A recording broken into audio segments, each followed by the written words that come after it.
You did not stop giving because you ran out of love. You stopped because you finally noticed that being needed and being loved had become the same word in your mouth, and one of them was quietly starving the other. For most of your life, this confusion protected you. If someone needed you, you had a place. If they depended on you, the door would remain open. The heavier their need became, the more secure your belonging seemed, so you gave before anyone finished asking. You answered the message while your own day remained unfinished. You heard the smallest change in someone's voice and adjusted yourself before they had even named what they were feeling. You entered rooms already measuring what everyone else might require from you. This was not weakness. It was a kind of fluency, a language you learned so early that you no longer remembered learning it. You could sense tension before anyone spoke. You knew when to soften your voice, when to become useful, when to make yourself smaller so that someone else would not have to feel uncomfortable. People called this love. They called you kind, generous, selfless, the one they could always count on. You wore those words like proof. They seemed to confirm that the arrangement was working, that you were performing the one role that would keep you from becoming forgettable. But love was not something you received. It had become a service you performed. Then something changed. Someone needed you. And instead of warmth, you felt a small tightening in your chest. A familiar request arrived.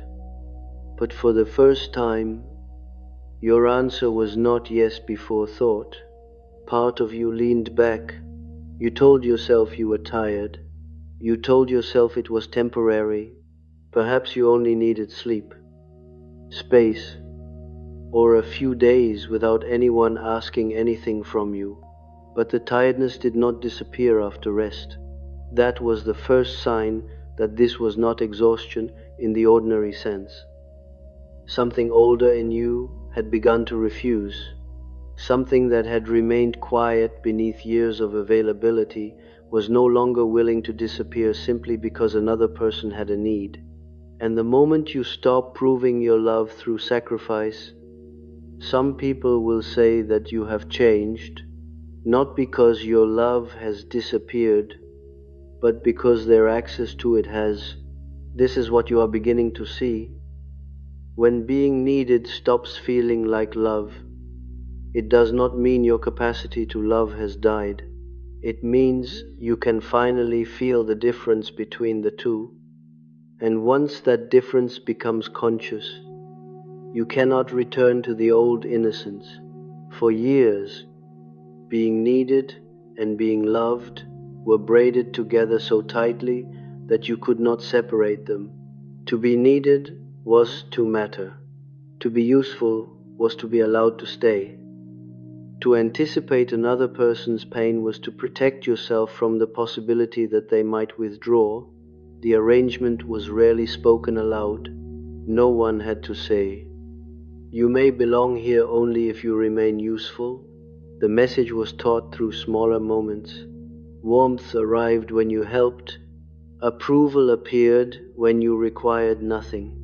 The atmosphere changed when you expressed a need of your own. You learned from repetition. You learned that your tenderness made people comfortable, while your hunger made them uncertain.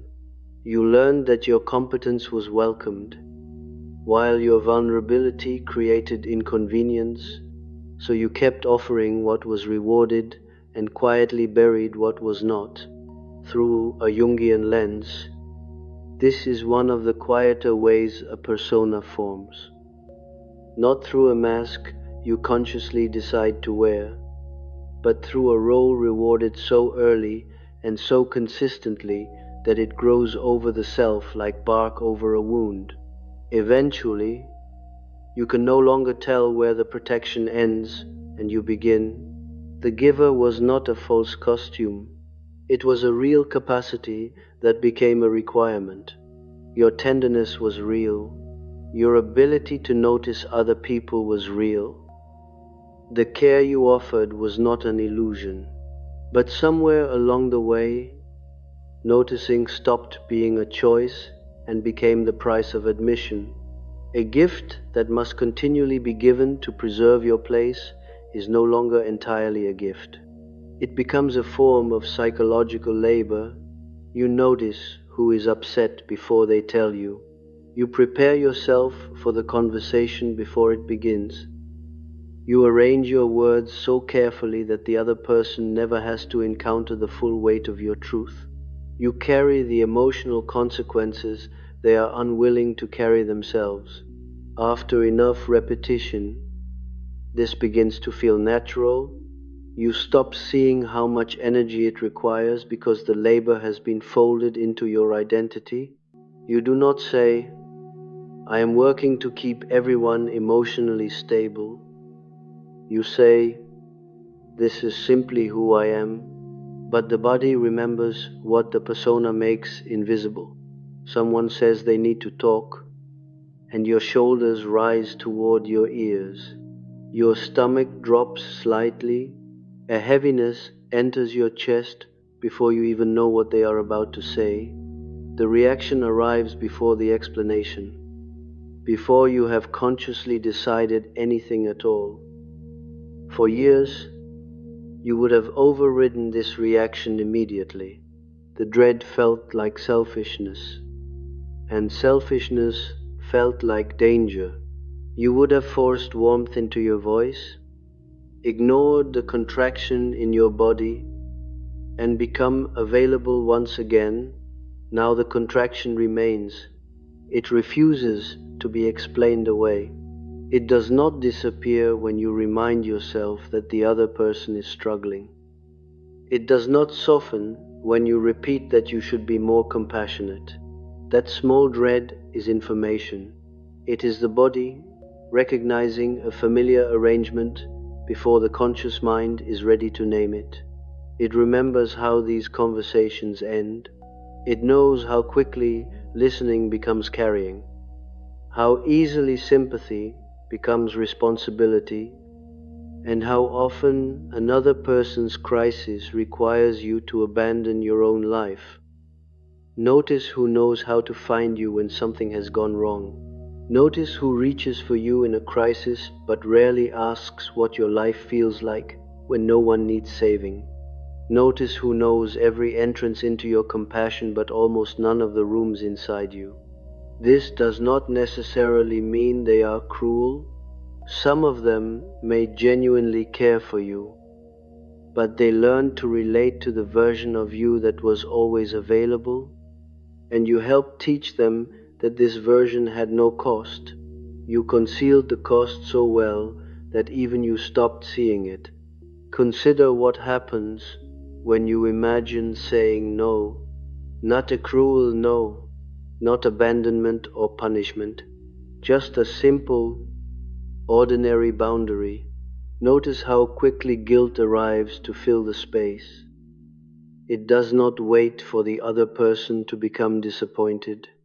It does not require anyone to accuse you. The guilt appears before anything has actually happened. That speed matters. It tells you that the guilt is not only about this person or this particular request.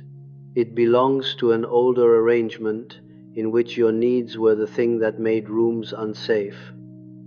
Long before this moment, you learned that the surest way to remain welcome was to have no requirements of your own. Your availability became a form of protection. If you could understand everyone, perhaps no one would misunderstand you. If you could soothe them before their emotions became overwhelming, perhaps they would never turn those emotions against you. If you could become indispensable, perhaps you would never be left. So you built a life in which you were needed almost everywhere and known almost nowhere. For a long time, you did not notice the difference. Being needed produced so much contact, movement, and evidence that you were essential. The messages kept arriving. People told you how much they relied on you. Your absence created visible problems. From the outside, it looked exactly like love, but being needed and being known are not the same. When someone needs you, they may be reaching for what you do. When someone knows you, they are willing to encounter who you are, including the parts that cannot rescue, reassure, or provide an immediate answer. The person who needs your function may be disappointed by your limits. The person who wants to know you becomes curious about them. This is the gap you are beginning to feel. People may know your warmth without knowing what exhausts you. They may know your strength without knowing what it costs to maintain it. They may know how safe they feel in your presence while remaining unaware of how unsafe you feel expressing your own needs. They are touching the function while the person underneath it remains out of reach. And that person can remain hidden for years because usefulness creates the appearance of intimacy. People reveal themselves to you. They tell you their fears, their regrets, their wounds, and their secrets. You may know more about their inner lives than anyone else does. But disclosure is not always mutual intimacy. Sometimes another person's vulnerability simply gives you more emotional material to carry. They feel understood because you have entered their inner world. Yet they may never become curious enough to enter yours. You leave the conversation knowing everything they feel, while they leave knowing almost nothing about you. This is the hidden conflict now becoming conscious. Being needed versus being known. One of them kept you safe. The other is what you actually wanted. But being known required a risk you could not take. It required allowing someone to see a self that was not endlessly capable, emotionally fluent, or easy to depend upon. It required admitting that you had needs that could not be transformed into usefulness. For a long time, you solved this conflict by telling yourself that being needed and being known were the same. If I am needed enough, surely I am loved. If I give enough, surely someone will eventually see me. If I remain available long enough, perhaps one day they will turn toward me with the same attention I have given them. You did not necessarily say these things aloud. You lived them. Every act of overgiving carried a quiet hope inside it, a hope you might have felt ashamed to name. That hope was not manipulation. It was the survival logic of a self that had learned to reach for love through the only door that appeared to be open. You were never only trying to help. Beneath the genuine care was a quieter longing that someone would finally see the person doing the giving. This is why the giving never felt complete. You could solve the problem, answer the call, remember the important date, absorb the disappointment, and carry the burden. They might thank you sincerely. They might tell you they did not know what they would do without you.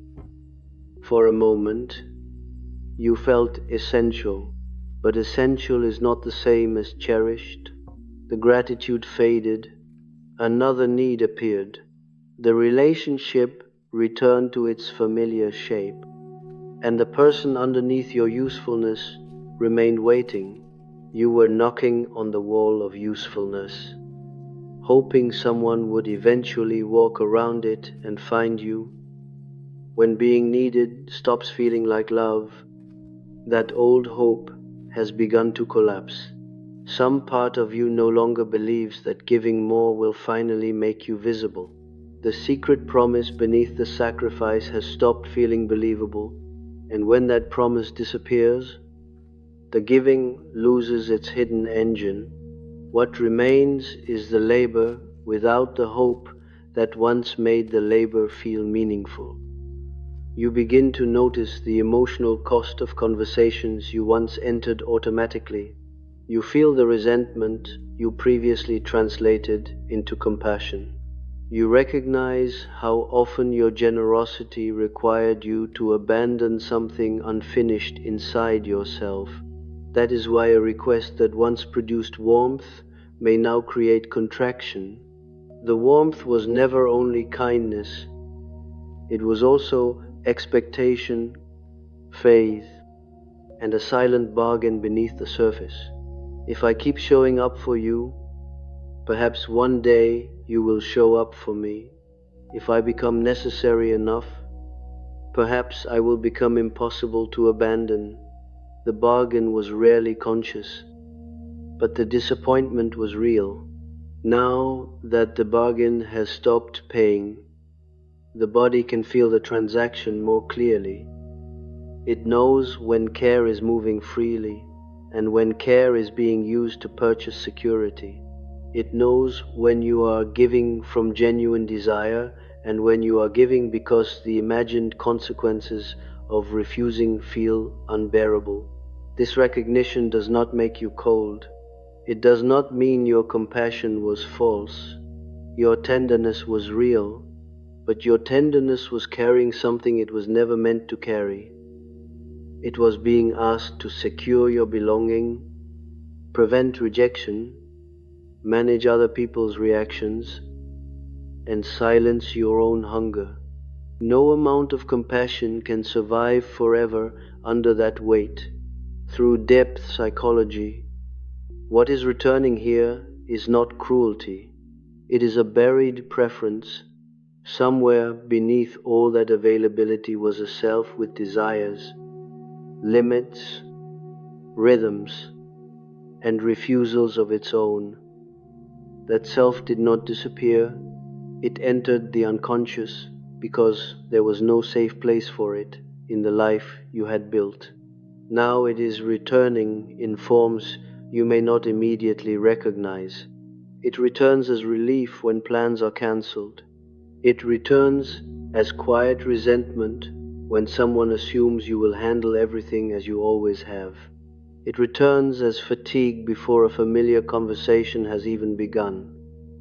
It may appear as irritation when another person says, "I need you," even though those words once made you feel valuable. You may judge yourself for this reaction. You may wonder what happened to the generous person you used to be. But perhaps the generous person has not disappeared. Perhaps the abandoned person underneath the generosity has finally begun to speak. None of this means you have stopped caring about the people in your life. It means you have started, faintly, to include yourself among the people who matter. After a lifetime of leaving yourself off the list, even this small inclusion can feel like betrayal. The moment you consider your own energy, you fear becoming selfish. The moment you hesitate, you fear becoming unreliable.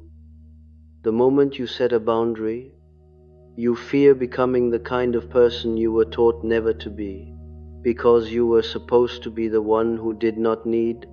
That was the entire arrangement. You understood everyone, you absorbed everything, you asked for almost nothing. You became the stable one, the forgiving one, the person who could always see the wound beneath someone else's behavior. The role gave you a place, but it was a place built around your absence.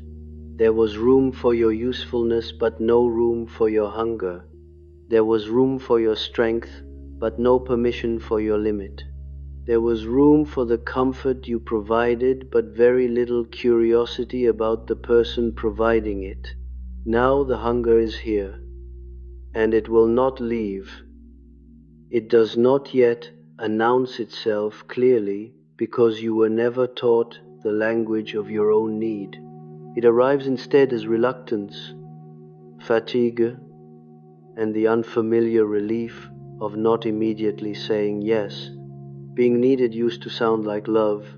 Now it sounds like an arrangement whose cost you can finally hear. And the more clearly you hear that cost, the harder it becomes to return to the person you were. You can still give, you can still care, you can still offer warmth, but something in you now wants the giving to be chosen rather than extracted, mutual rather than assumed, and received as a gift rather than treated as your permanent function. This is where the real conflict begins, because the people who genuinely love you may need time to meet the self emerging beneath your usefulness. But the people who only loved the access you provided may experience your healing as deprivation. They may say you have changed. They may call your limits selfish. They may remind you of everything you used to do for them. And soon, an even more painful question will emerge. If you stop giving people the version of you they depend upon, who will remain close enough to discover who you actually are? You have to understand why this arrangement survived for so long.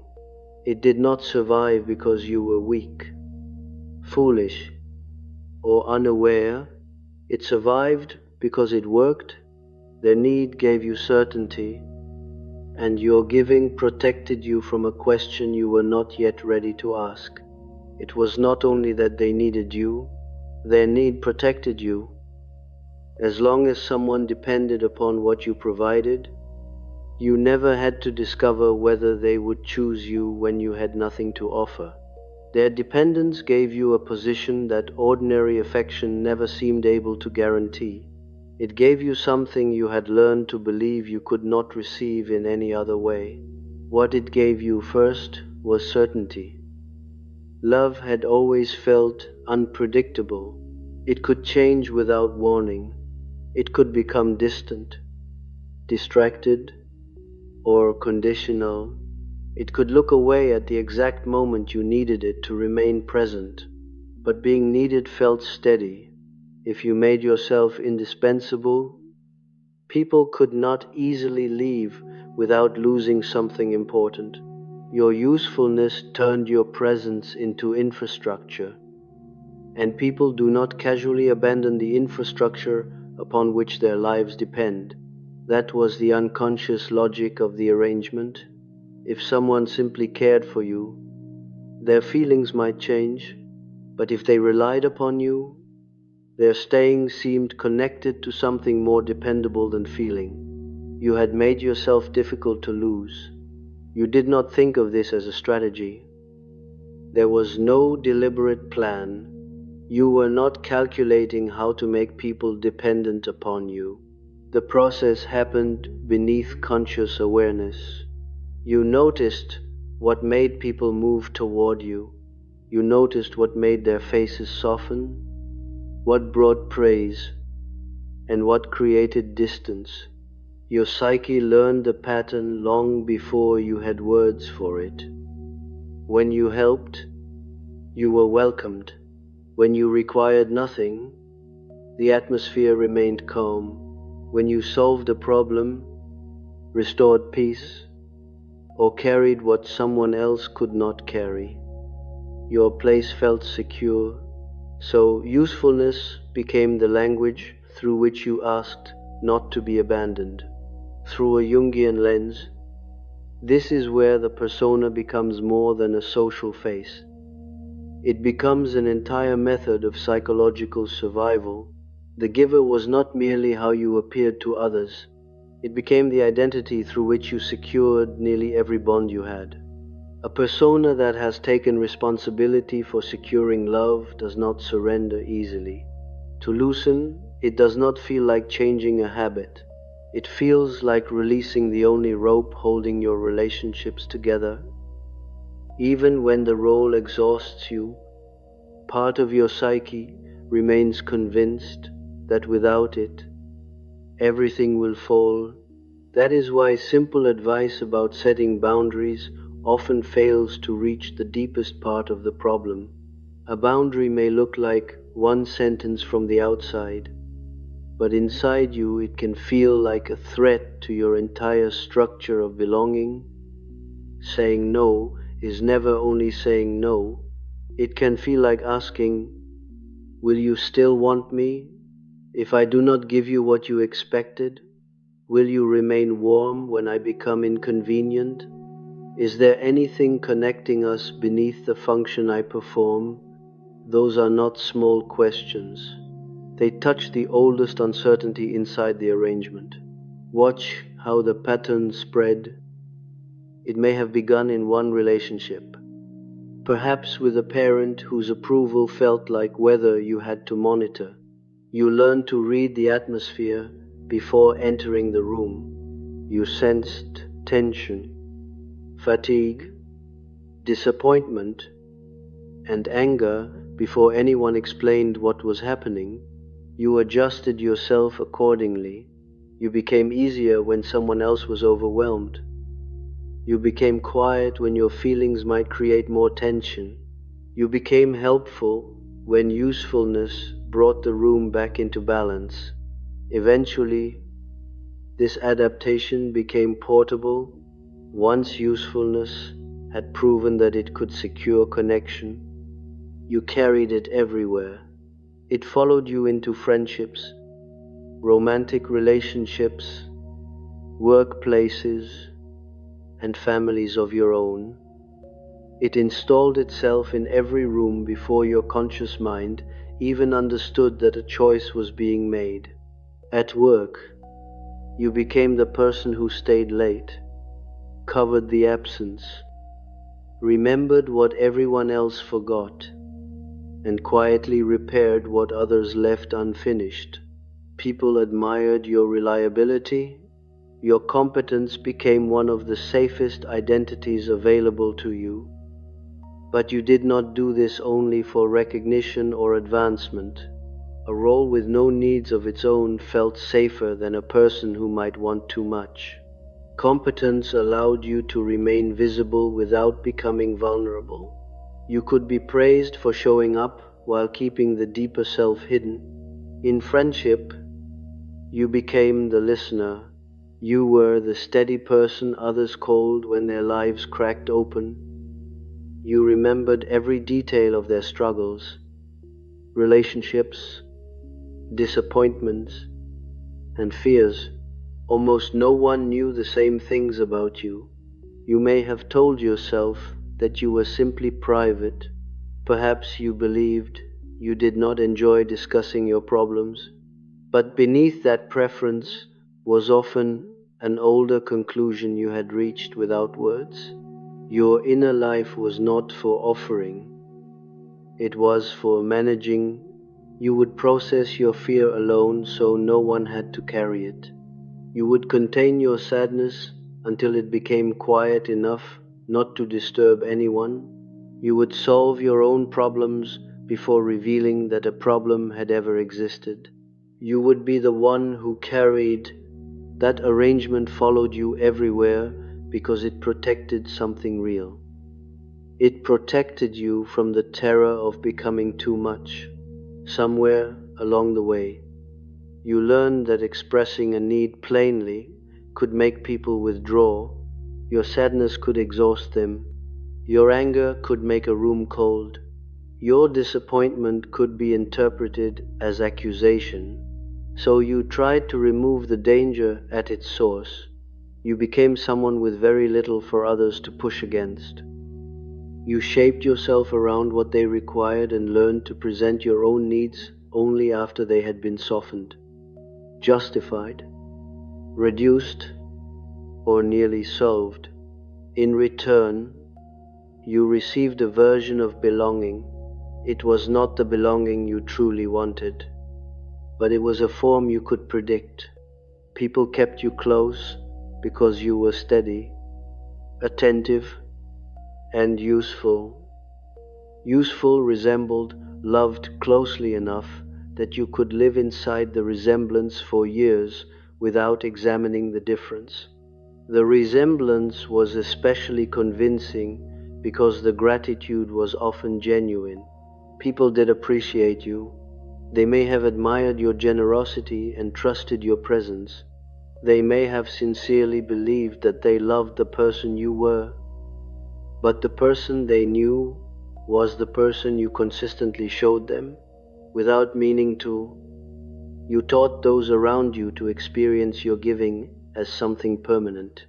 Because you rarely revealed its cost, they gradually stopped imagining that someone underneath it might one day need relief. Every time you said, "It is fine," when it was not fine, you made the burden disappear from their view. Every time you answered, "I can handle it," you reinforced the image of someone who required very little.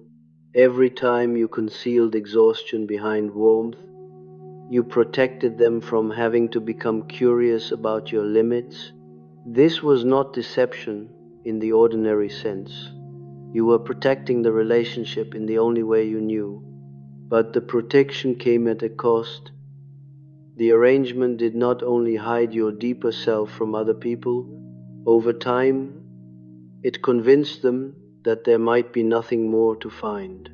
They came to know the function so completely that the person beneath it became almost theoretical.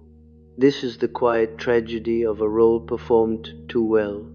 When the mask never slips, no one realizes that there is a face waiting beneath it. You wanted to be discovered, but you became so smoothly capable that discovery appeared unnecessary. Why would anyone search for needs you had trained yourself never to reveal? They saw strength because strength was what you offered.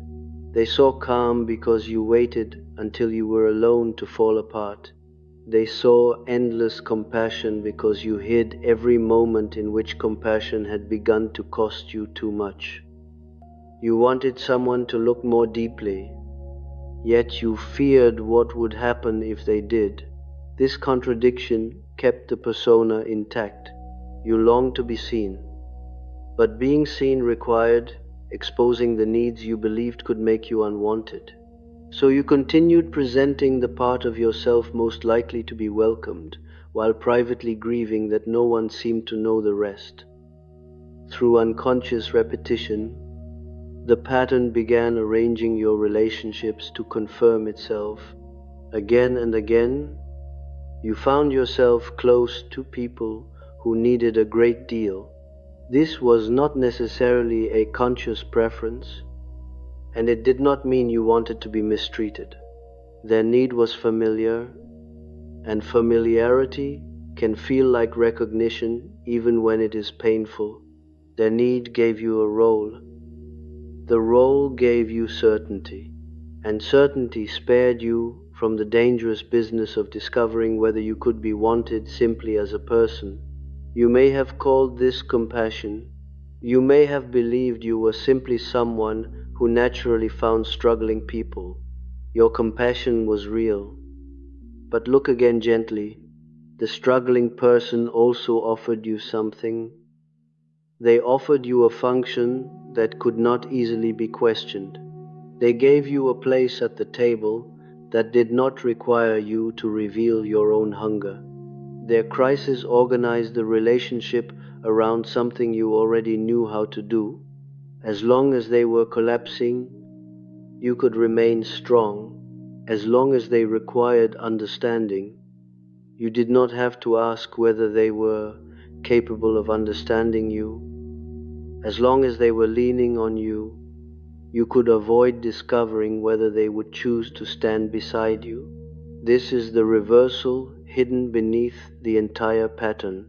Their need did not only consume you, it also protected you. The giving became a shield against the question you could not bear to ask. If I stopped being useful to you, would you still want me here? You rarely ask this directly because you may already have suspected the answer. Suspecting was painful but survivable. Knowing might have required you to see certain relationships differently. So you kept the shield raised. You anticipated what they needed. You intervened before a consequence could reach them. You made sure there was always another reason for your presence to remain necessary. The more useful you became, the less likely the question was to appear. But the question did not disappear. It moved into the body. Notice the constant low readiness that followed you through the years. Notice how you scanned each environment for what might be required. Notice the tension that remained in your jaw, shoulders, and stomach even during moments that should have felt peaceful. Rest was not always restful because rest meant being temporarily unneeded, and being unneeded meant being exposed. Without a task, there was no function securing your place. Without someone to help, you had to sit with the possibility that your presence alone might have to be enough. That possibility should have felt freeing. Instead, it often produced a formless unease. You learned to feel most secure when your usefulness was fully engaged. Put more painfully, you sometimes felt safest when you were being used well. The moments in which you carried the greatest burden could also be the moments when your place felt most certain. The exhaustion hurt, but the burden confirmed that you mattered. Someone required something only you seemed able to provide. Meanwhile, the moments when nothing was required could leave you strangely restless. You searched for another task, checked whether someone needed help, or returned to problems that were not truly yours to solve. You may have called this productivity, loyalty, or concern, but sometimes it was fear of the silence that appeared when usefulness stopped. That silence was where the unlived parts of you waited. It was where your own preferences might have surfaced if given enough time. It was where grief, anger, desire, and disappointment lived after years of being postponed. It was where the self you had protected everyone else from could finally begin to speak. So you filled the silence quickly. Another task, another message, another crisis, another person whose life required more immediate attention than your own. The activity kept you exhausted, but it also prevented you from meeting the parts of yourself that exhaustion had kept underground. This is the unlived life the arrangement required. It was not always a dramatic sacrifice. More often, it was made of 1,000 small abandonments. The preference you never formed because someone else had already decided. The desire you did not follow because another person needed you first. It was the weekend you gave away, the rest you postponed, and the truth you softened until it no longer resembled what you felt. It was the version of you that might have wanted something plainly and for itself, delayed so continuously that you began to wonder whether it had ever existed. But it did exist. In Jungian terms, what is excluded from conscious identity does not simply disappear. It enters the shadow. It remains active beneath the persona and begins seeking indirect ways to return. Your needs did not vanish because you refused to acknowledge them. Your anger did not dissolve because anger was incompatible with the identity of the giver. Your unlived desires did not stop exerting pressure because other people's needs appeared more urgent. They went underground, and what goes underground gathers force. At first, the buried self may appear as ordinary fatigue, then as reluctance, then as resentment that seems to arrive without permission. You begin to feel cold in situations where warmth once appeared automatically. You may interpret this as a moral failure. You may wonder whether you have become less loving, but the reluctance is not necessarily the death of compassion. It may be the return of choice. For years, you gave before choice could enter the room. Your answer was already yes before you checked what the request would cost. The persona responded so quickly that the deeper self had no opportunity to speak. Now the deeper self is interrupting the response. It is creating a pause. Inside that pause, you can finally feel two different impulses. One part of you still wants to care. Another part is asking whether caring must always require self-abandonment. That question changes everything. The self that waited beneath the giving has grown too large to remain hidden. It is beginning to refuse on your behalf before you have granted it conscious permission. It is creating exhaustion where obedience once felt effortless. This is not because the self wants to punish anyone. It is because it has run out of willingness to wait for a decision you were never going to make. It knows that if giving continues in its old form, there may eventually be nothing left beneath the function. This is why the arrangement can no longer continue as it did. Not because you have confidently chosen to end it, not because you have mastered boundaries or stopped feeling guilty. The arrangement is ending because it has begun to consume the very thing it was created to protect. It kept you connected by keeping you useful, but the usefulness is now consuming the self that wanted connection in the first place. The shield has begun to press against the heart it was guarding.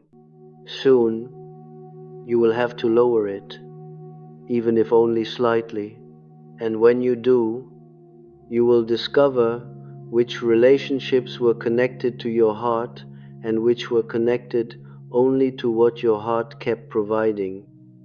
The tiredness comes first, and sleep cannot repair it.